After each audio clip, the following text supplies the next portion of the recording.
What's up, everyone? We are live at 5 here at Broadway.com. Hey, Beth, it's Friday. Yes, Thank it is. God it's Friday. December 6th. I'm Paul Montour. I'm Beth Stevens. And we're joined by Caitlin Moynihan. Hello. Beth, Yes. we have not one fabulous guest, but two.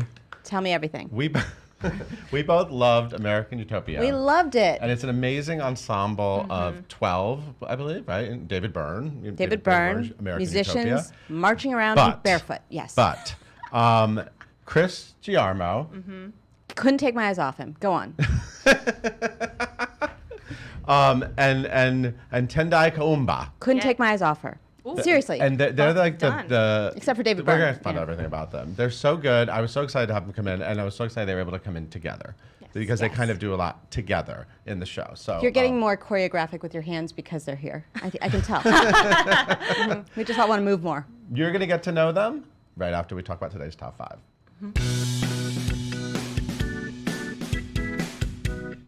We found out who's going to be letting it go all across London. Well, I don't know about all across London, but in Frozen, in the West End production of Frozen. Who is it? Samantha Barks. Ah, What a we like surprise. her. Samantha Barks, former Broadway.com vlogger. Yes. What was it called? The Lady in Red. But Lady now in she's Red. going to be wearing the blue pantsuit. She's going to play Elsa in Frozen in the West End. Cool. This is October next year, Yeah. 2020. Yeah. And we don't know any other casting yet, but it will be at the recently refurbished Theatre Royal Drury Lane, which they're now calling The Lane. I don't know why. Ooh. Oh. And of course, Drama. we know Samantha Barks from the Les Mis movie and Pretty Woman, and Yeah. many other things. But Yeah, that's she's fantastic. Yeah. She can really sing her face off, so it's going to be good. yeah, true. And she'll be a blonde. And this lightning just keeps striking gold everywhere it goes. The Lightning Thief is, of course, in the middle of it. It's a limited run on Broadway right now. Yeah, I through guess- January. Yeah, getting towards the end.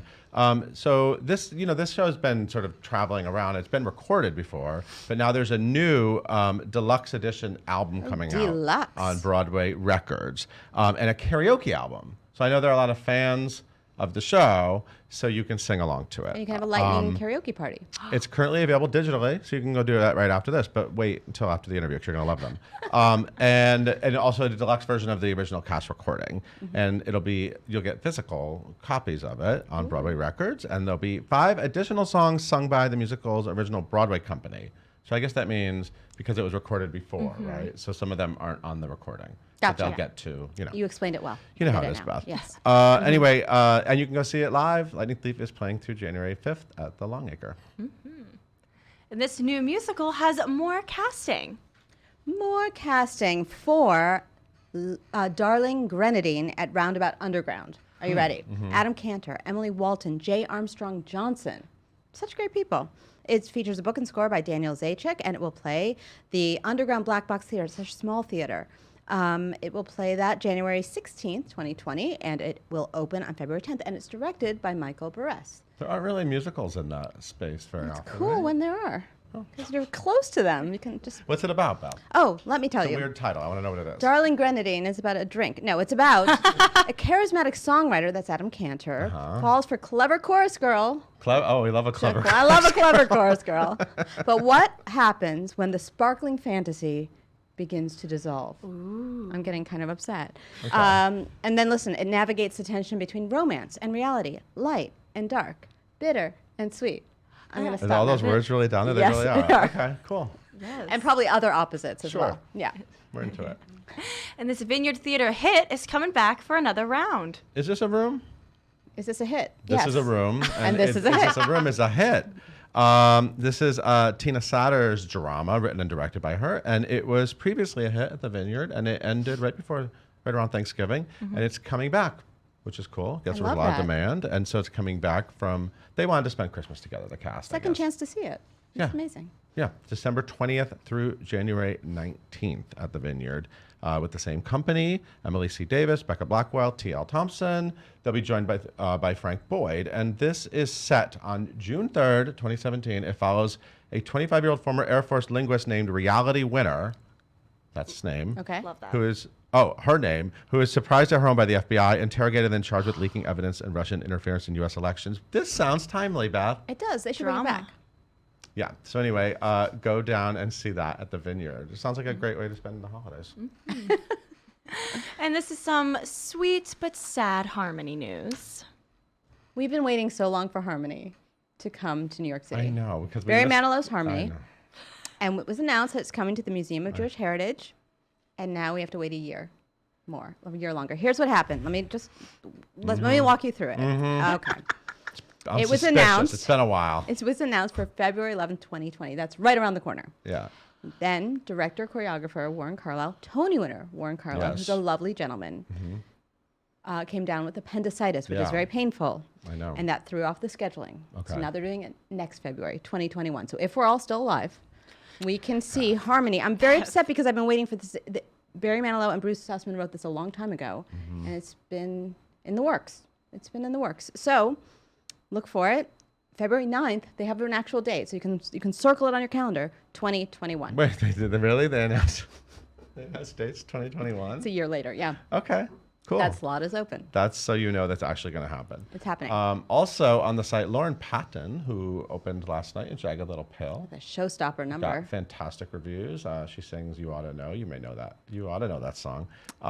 We did a fresh face on her. Great. Caitlin Moynihan did it. Great. What? Caitlin Moynihan wrote it. Oh, how was she? Wonderful. I mean, I know how she is. Yeah, she's amazing. She's incredible. Could have talked to her for hours. She's great. Love it. And then we also have You Can See What She Wore last night to the That's opening. right. We have And some when everyone- photos, some exclusive And Emilio portraits. took some really cool photos. Yeah. We do these opening night portrait birds. Emilio took a great shot of today's guests too on opening night of American Utopia that I was just that. marveling at. Anyway, but cool stuff with mirrors. Yeah. Just check it out. It's really cool. Yes. What else?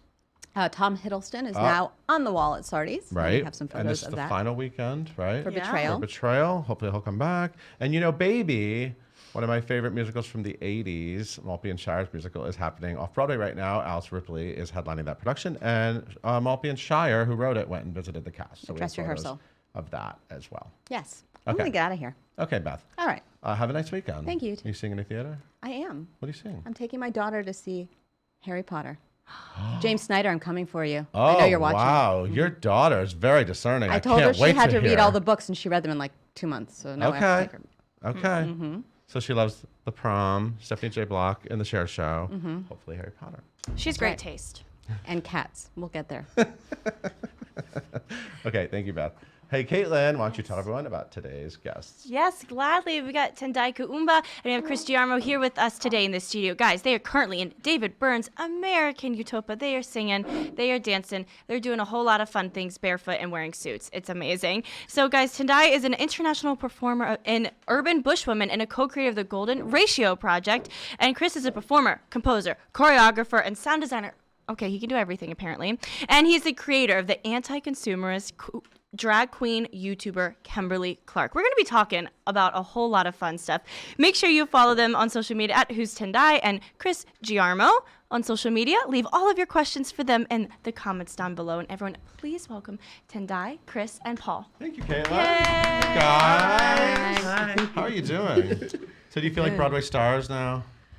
You're in a big hit. Like Byrne. We are a big hit. And when you see the show, you two are definitely stars. So I don't know. It just kind of feels. Well, from your mouth to God's ears, I'm a star. And you pull But my let's string. talk about what's happening at the Hudson Theater. It is really special. I actually just saw the show a couple weeks ago. I was a little late to the game. Celebrities in the audience. Jerry Seinfeld's over there. Seth Meyers over there. I was like, okay, people are packing in. Yeah. People are living their lives. Yeah. That it really feels like you're bringing joy to the people, and I don't know. It's a happening. It's a happening. Yeah. How does it feel for you guys? It just feels great.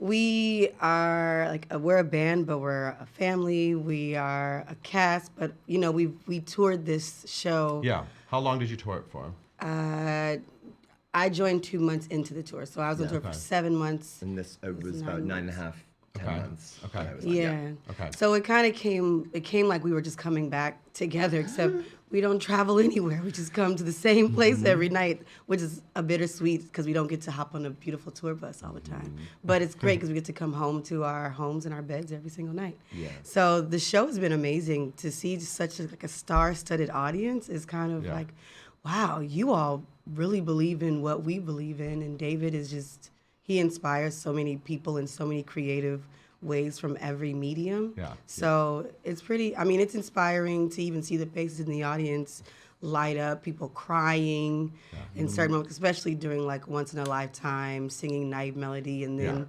we have moments when we kind of rekindle on stage and have faces and eye contact with each other where it's like, oh, this is really a once in a lifetime, Yeah. pun intended, Right. Yeah. experience. Can you see the celebrities in the audience? The thing that I feel like everyone needs to know about the Hudson Theater where we perform is it's a very intimate space. Beautiful. Which is, like, people say that word a lot, like, as a dig, meaning like, oh, it's so small. That's great. It's not. It's like a perfect size for our theater. It's intimate in the sense that the balconies and the dress circle, the mezzanine, feel very close. Right. Yeah. And they're incredible seats. Yeah. And for us, there's a lot of parts of the show where there's a lot of light on the audience.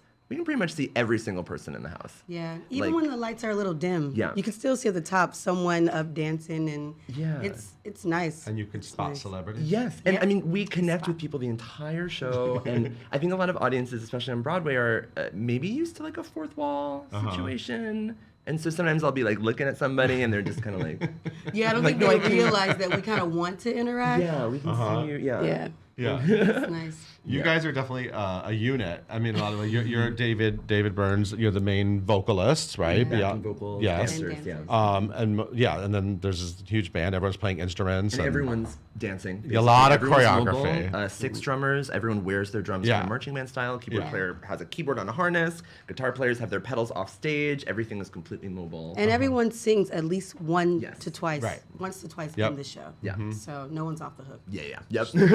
So, but you two, you didn't know each other before this, did you? No. Okay. What was it like meeting each other? First impressions. It was great. Yeah. I mean, yeah. Go ahead. I joined the tour 2 months Yeah. into, and I hadn't met anyone from the band Okay. before my first gig, and they were on tour. So I learned the show in about 2.5 weeks, just alone with Lizzie DeMint and Annie B, who are the choreographer, Yes. assistant choreographer, and with a friend of Carl Mansfield, who was the music director. So I kind of had to memorize who everybody was, watch videos and guess their personalities, and be like, oh, I think we're gonna get along. And then I met Chris 2 days before my first gig, Okay. and we just hit it off. It was like, okay, great, okay, you got this, okay, I got that, okay, yes, okay.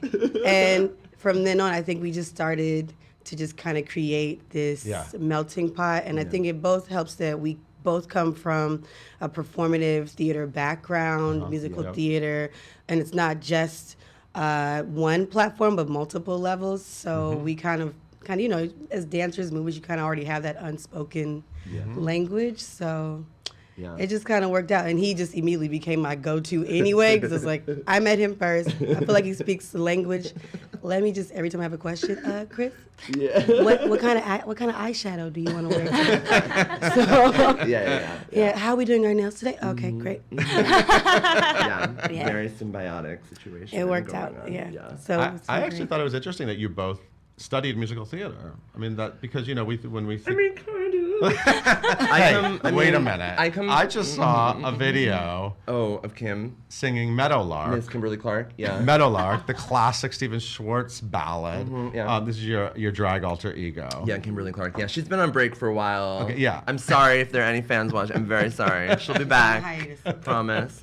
She but doesn't no, make appearances backstage. They have I wanted mean, her. without the wig, I feel yeah. like she's just still there. The wig is not in there, me. but she is very Okay, present. got it. She's very present. No, I I can did. Thank you. feel her. I did release some music as Kimberly covering some good old musical theater Yeah, and some tunes. Hedwig and- did some Hedwig. Yeah. I did "Stay with Me" from The Rose. Oh, amazing. I didn't see that classic one song. yet. Oh, it's Okay, I'm gonna go look at that Get one ready. after this. No, I come from I'm from Jersey, so I grew up watching musicals. And I always wanted to be on Broadway. It's kind of like my dream as a kid. And then as I kind of started growing up, I saw other kinds of art and things that exist. And I studied theater at the Experimental Theater Wing at NYU. And so Right. I learned about this whole other kind of performance, experimental theater, dance theater, performance art. And I kind of was like, yeah, no, that's actually it. That's my thing. This is something that I'm more interested in. That other kind of Broadway world, frankly, it's not for me. I don't really see aesthetically what I'm interested in there.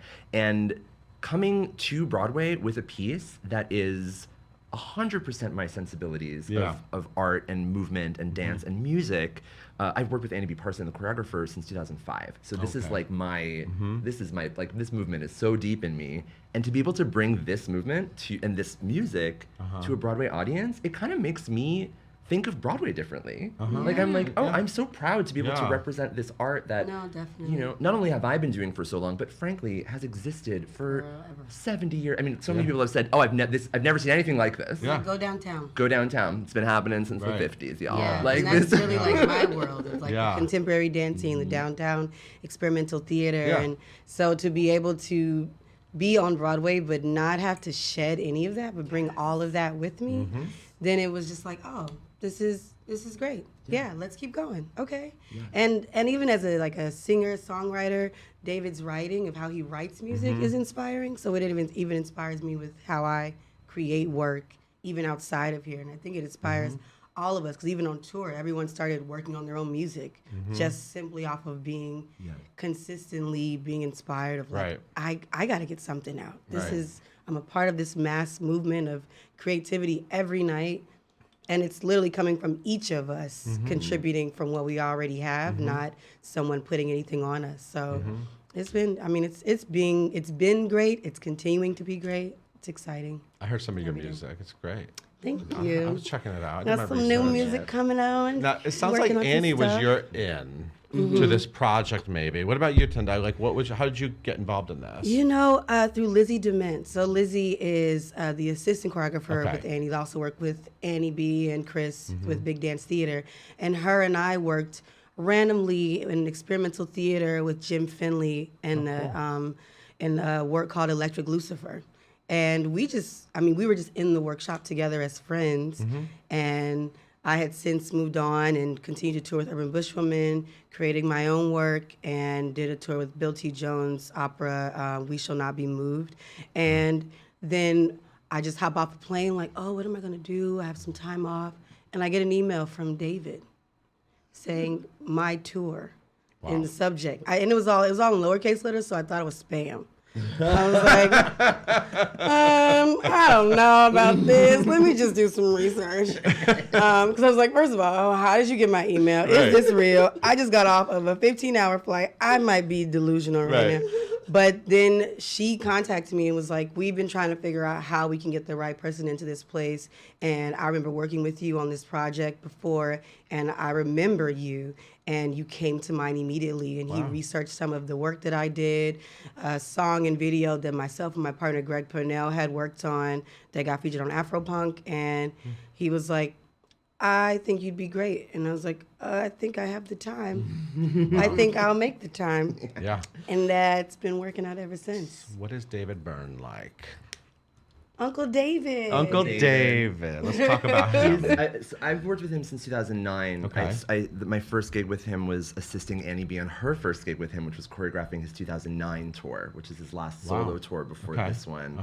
And I mean, he is such a joyful person. And he's always been that way since I've known him, but he has only gotten more joyful. The last project I worked on was Contemporary Color, which was, I was the associate producer of that, massive color guard rock show. He was like jumping up and down like with joy every night. And then it's the same And he's continuing to jump. But he switches up the jumps. Yeah, he jumps. Yep. He likes to keep us guessing. But he's so maternal. The very first time I worked with him, it was the dress rehearsal of the tour back in 2009. Everyone's out on stage. Musicians are all ready to play. We're all ready to go. He walks up to the microphone. We're ready to start. And everyone wore all white in that tour. They all had different kind of pieces, and they would kind of swap it out randomly. And David goes to the microphone. And he says, "All right, hey everyone." He has a guitar. It's like David Byrne with a guitar. It's like, "All right, so I think it would be great if everyone wrote their name in their T-shirts, just so when we wash all the shirts." We can find everyone's shirt really easily, and And I was just, and my mind was just blown. I was like, this is a rock legend, a pop legend. He is single-handed. He's like, I need to make sure that these people that are part of my band, that are part of my family, are taken care of at every single level. And he has been like that since day one of working with him. Yeah. So unbelievably.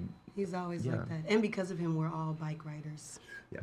He has made sure of that we have been able to bike ride and really experience some things through his eyes. And it's been really, he's just been a really warm, caring person, you know, and we all do things outside of the show on our own, and he's so supportive. Like, he's come to shows that I've done with my contemporary dance company. He's come to shows that my partner has thrown art exhibits, and we didn't even know he was going to come. Like, he turned and he's like, "Whoa, David, what are you doing here?" And even all my friends like, "Oh, that's David Byrne over there." I was like, "Yeah, he's just chilling." He's an artist. And he rode his bike there. Yeah, of course, yeah. In whatever weather. In whatever weather, he will ride his bike. He's someone that always He's just is personable.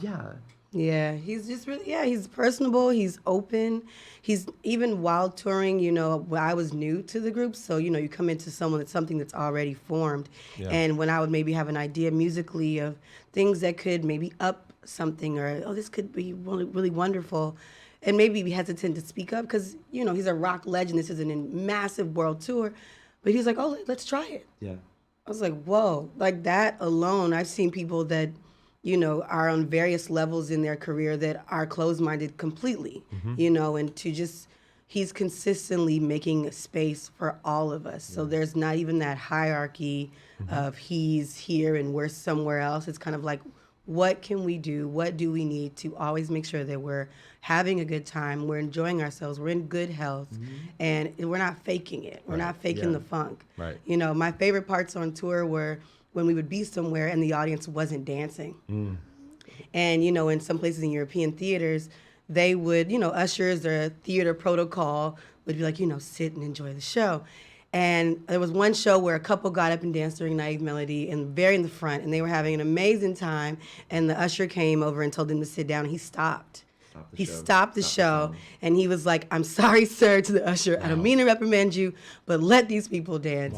We came to give a show. You all want a show. Amazing. You need to dance." And so that has been the thing for all of these, where it's like, it's not just about us performing for you. It's about us experiencing this together. That's what we do out in the world. You know, that's how we as artists are able to create, because we're inspired by the world. So why cut that off when you walk through the door? Like, keep it living. And he does that. He's still like, he's so vivacious as a human being that it's infectious. He's he's a tastemaker. Like, he's such an incredible curator of art. I mean, he sees so much work. You can see him if you. I mean, makes the time. There's I'm not allowed to say it. There's other performance other than Broadway in this town. If you go see some of it, you will probably see David Byrne there. That's true. The first time he saw me sing was actually with Half Straddle, which is the company you talked about. Performance Is This a Room? I was the resident composer of that company for the past 8 years. Is This a Room? Please go see it. It's an incredibly important piece. Emily Davis's performance is one of the best acting performances I've seen, period, in my life. The story of a reality winner, super important for everyone to pay attention to. She's still in prison. Let's help her out. But he came and saw a Half Straddle show that I had written music for and sang in, and that was the first time he saw me sing. And so when Annie B asked me, or when I actually asked Annie B if they needed anybody to sing and dance in the show, and she was like, "Oh yeah," and David was like, "Oh yeah, I heard you sing in that show. You're incredible. Wow. You want to be dance captain too?" And I was like, "Oh, okay, sure." Like, but there was never a process of like kind of trying to like prove ourselves to him. He trusted everything that we've done the entire time, and that is such an important skill, I think, for any lead artist to carry. When you trust the people that are making your work happen, not only does it make you look incredible, but it makes them feel supported, and that is such a huge thing. It makes people want to continue to come back, and you can feel that in the audience. Like, you can feel that we're a family. We're not his backing band. We're his band. Yeah. We're in a band. We all with support David each Byrne. other. If one person is off, we all get thrown off. So we all have to make sure that we are looking out for each other in one way or another, you know. And he really has helped create that space, so it's really beautiful. It's really beautiful. David also talks to the audience, and obviously you all connect with the audience. But you know, there's a lot of really interesting discussion. I think. What do you what is he trying to deliver to audiences with this experience? Is it to Is it something we shouldn't really put in words, just sort of like take it in, and what do you get from it? Or I don't know, what do you think the people are walking out of American Utopia with? I think I would say yes and. Like it's a yes, he is putting these thoughts into your mind, right? The more that how this form of the show is very different from the tour of the talking, and how it is very strategic in a way of how he's been very clear with his language. It is kind of like a TED Talk in a way. Yeah. You know, I had a friend come and he was like, wow, he sounds just so knowledgeable, you know, and it's like, well, he is knowledgeable. He's done something, you know, he might know something. Right. But we all are knowledgeable. The things that he's saying, the questions that he's probing are not these like astronomical things that no one ever thought about. It's these things that like cross our mind every day, but we get so desensitized to it that I think he makes you question, when was the last time you actually paid attention to what you're questioning and what you're not questioning, and why? And how does that impact your humanity? How does that inform how you walk through the world? And how is that going to help us be able to walk through the world to make it a better place? Because honestly, some of the things we're trying to do might not be working. Maybe we might need to make some changes. Maybe we need to look a little deeper inside ourselves and not let things wash over us. And so, like, even when he talks about it, he speaks about it in third person. Like, he doesn't say he's talking from himself. He says, oh, I'm talking like, it's a story about a man who is finding his way. So even he's not even entering it solely from, I'm giving like a biography about my life. He's looking at it from just this person. Everyone that's coming to see is like, oh, it's David Byrne talking about himself, but he's reflecting on it like, I am just a representation of what and who we all are, you know, and that's kind of what I've been understanding, because we had to understand it too.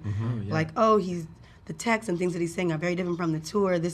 Some things are different. I don't know how I should respond to it, so we can be authentic on stage with him, and understanding how it's shifted and how it's created this kind of flow, and ultimately where we end with everything of like, we're all on the road to nowhere, but we're all going somewhere together. You know, it's like, how do we continue to formulate the world that we're in, and take what connects with you, and if it doesn't, you know, we're all human, but you're alive, you're breathing, you think, you breathe, you sing, you talk, you dance, you might be burning down the house, you know, it's whatever checks in with you.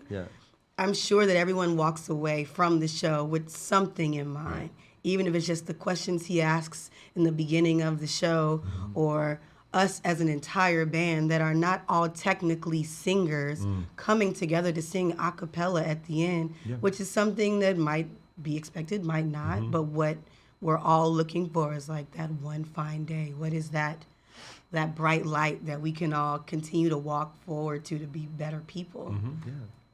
Yeah, that sounded like Beautifully a Miss America. Come on. Love that. That's it.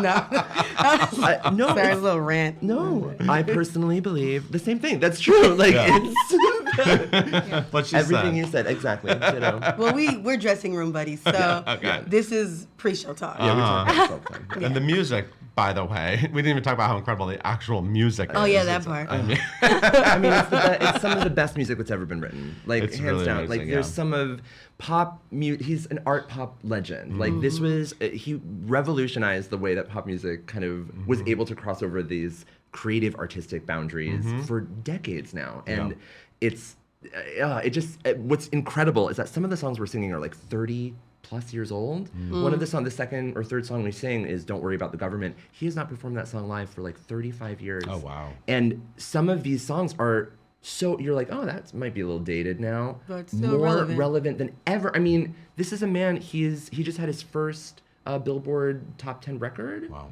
He's not a spring chicken anymore, which is like an incredible thing to think about. Like, wow, relevance is something beyond this kind of like flash in the pan, young, like you gotta like hit really young and hot and do it. And he has taken his time, and this is something that he would not have made this piece 20 years ago. And success is relevant too. Yes. You Oh, know, completely. he doesn't, because he's still working on other projects. Constantly, yeah. And I'm like, wow, David, how are you still like he's never stopping. He's continuing to push himself. So the music just, I think it's a representation. It's continuously timely. It's timeless. Yeah. Like, it's just, every time you hear a song, you're like, this could have been made last week, and it would still make you feel the same joy now that it made you feel then. Yeah. He also wrote that fantastic Here Lies Love, which Oh, yeah. I would still love to see that on Broadway, which is a more traditional musical. Yeah. That's a beautiful show, too. Little so. sneak peek, we might be performing a little bit of it at Broadway Cares Equity Fights AIDS Red Bucket Follies on Monday and Tuesday. What? Sneak Yeah. peek? Yeah. Oh, my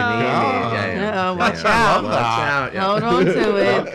Okay. Hey, Caitlin, we have, I know we're running. We have time for like one question. Yes, Come on, yes, bring it. we can do one question. All right, okay, so Alec wants to know what has been the most surprising thing about Broadway audiences, where at first did you feel like they were maybe more reserved than tour audiences, or?